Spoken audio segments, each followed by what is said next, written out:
목사님, 제가 5번째 유튜브 강의를 시작을 합니다. 오늘 5번째 주제는 목사님 설교에서 프레임이 뭐예요? 하는 겁니다. 목사님 진짜 쉬운 설교 하고 싶으세요? 어떻게 하는데요? 지금부터 저만 따라오시기 바랍니다. 내일이 아니고 오늘 당장 될 수가 있습니다. 먼저 에피소드 하나를 소개해 드리겠습니다.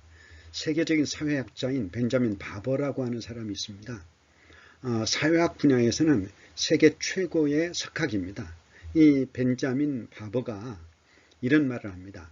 나는 세상을, 다시 말하면 인간 사회를 강자와 약자, 성공과 실패로 나누지 않는다. 나는 세상을 배우는 자와 배우지 않는 자로 나눈다. 여러분 생각해 보세요. 교육학자가 아닌 사회학자의 입에서 이런 말이 나온다는 것은 벤자민 바버의 사회를 보는 프레임이 얼마나 탁월한지를 알 수 있습니다.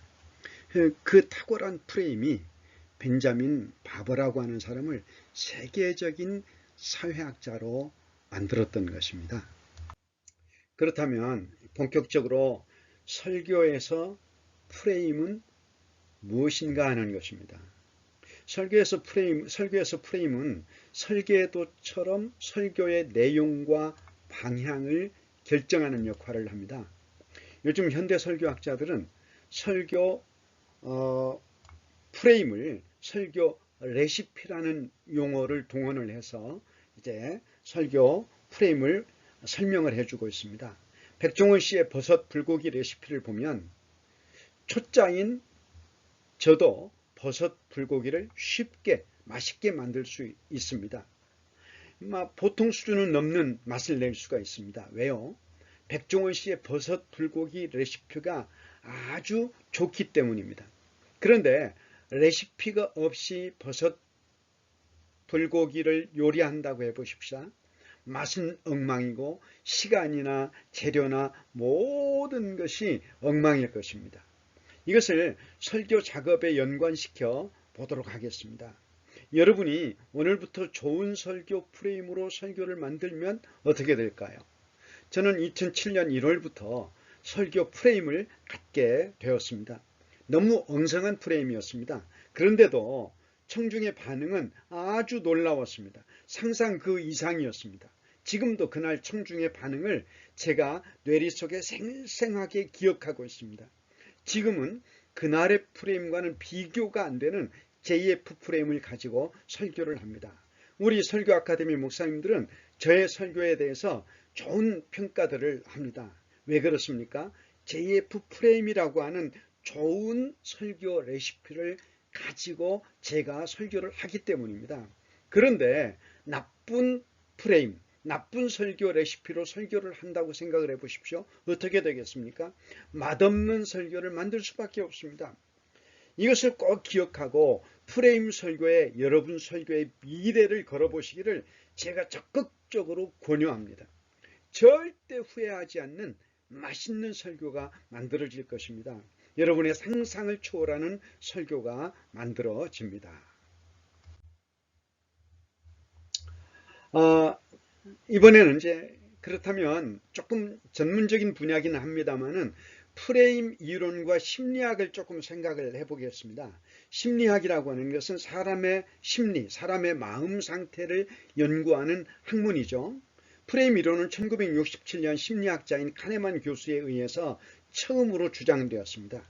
그 후 프레임 이론은 노벨 심리학상을 수상을 합니다.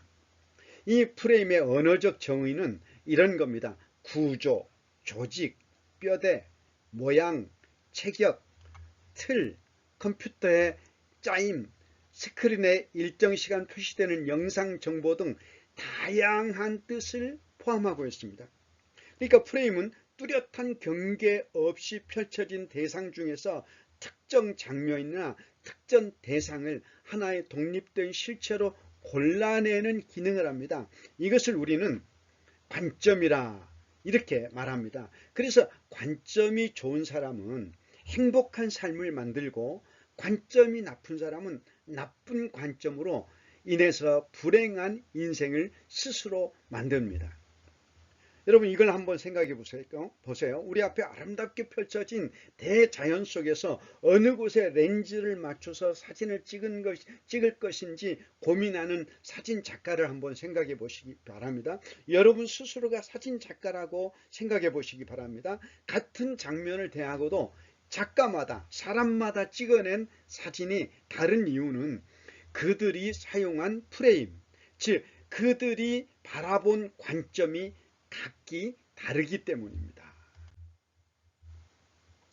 그렇다면 목사가 성경을 볼 때도 좋은 프레임, 좋은 관점을 가지고 본다면 남들이 볼 수 없는 깊고 다양한 내용들을 찾아내 볼 수 있다는 결론을 얻을 수 있습니다. 그래서 설교에 이것을 사용한다면 훨씬 탁월한 설교를 생산할 수 있다는 결론을 얻을 수가 있습니다. 예를 들어서 프레임 이론에는 상위 프레임이 있고 하위 프레임이 있습니다. 상위 프레임은 what과 why입니다. 즉 목적과 이유를 말합니다. 이것을 설교에서 사용해 보십시다. 우리가 무엇 때문에 기도를 하는가 했을 때 기도의 목적은 하나님의 뜻이 저 하늘에서 이루어진 것처럼 땅에서도 우리를 통해서 기도하는 우리를 통해서 이루어지기 위해서입니다. 그렇다면 Y에서는 왜 나를 통해서 하나님의 뜻이 이루어져야 합니까? 하는 이유입니다. 이유는 내가 하나님께 영광을 돌리는 인생을 살아야 하기 때문입니다. 이렇게 프레임은 평소에 볼 수 없었던 기도에 대한 새로운 관점들을 갖게 만들어줍니다. 이런 관점은 설교의 내용을 깊고 풍성하고 탁월하게 만들어줍니다. 그 결과 성도들이 하나님께서 기뻐하시는 신앙의 승리자가 되도록 합니다. 좋은 프레임이 있다고 하는 것은 좋은 레시피로 식당을 개업했다고 하는 것과 비교할 수 있습니다. 여러분의 설교가 맛있는 설교가 되는 지름길은 바로 JF 프레임입니다. 저는 여러분에게 현존하는 세계 최고의 설교 프레임인 JF 프레임을 제공할 것입니다. 1년에 1천만 원을 하는 프레임보다 탁월한 프레임을 하나님께서 여러분에게 선물로 주실 것입니다. 여러분이 프레임에 대해 잘 모르시면 서점에서 프레임이라고 하는 책을 구입하십시오. 저자는 최인철. 이분은 지금 현재 서울대 심리학과의 주임 교수입니다. 구입해서 꼭 읽으시기 바랍니다. 물론 JF 설교 아카데미에서 프레임 강의가 앞으로도 진행이 됩니다. 오늘도 여러분들 귀 기울여 경청해 주신 여러분께 사랑과 감사를 전합니다. 샬롬.